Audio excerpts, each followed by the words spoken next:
Latin music and jazz has common roots, which is Europe and Africa. They are cousins, so it's the same roots and different leaves. Jazz is a very good language to put together all these rhythms. Everybody can speak that language and apply their own roots, or even roots learned from other cultures. And always I say that you don't have to be Austrian to play Mozart. You know, it helps, you know, if you have your La Peluquita and all that shit. You don't have to be Austrian to play Mozart. All you need is some talent and some time.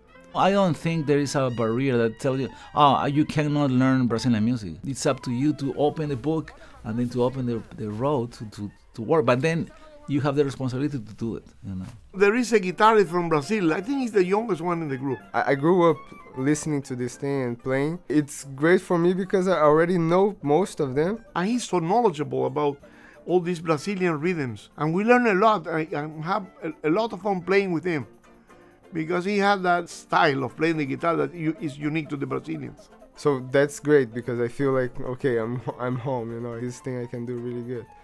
Since joining Paquito's band, you know, you have to learn certain styles of music. The tango, like every style of music in Latin America, is simple. But it's like playing swing. Ting, ting, tinky, ting, tinky, ting. But why Philly Joe Jones has that swing, doing tan, tanka, tan, tanka, tan? Or Ray Brown doing boing, boing, boing, boing. Yeah, but how you do the boing? That's the thing. Outside of that, I've tried to take it further, just learning about all these different rhythms from all over South America and Latin America. I play salsa gigs around New York.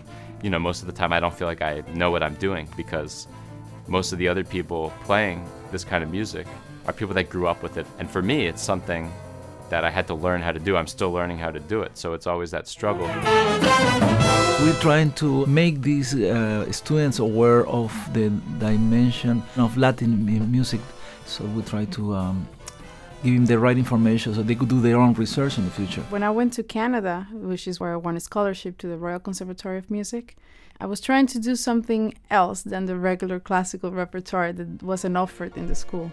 So I was just trying to find myself and trying to find that little spot of my Cuban roots that was missing back then. Once you find your identity, that's the goal, at least to me. Like Paquito has an identity, you could hear 2 notes of his clarinet, you know it's Paquito. To get to that level takes years.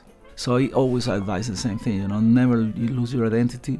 You add all this influence to your personality, but then don't lose it.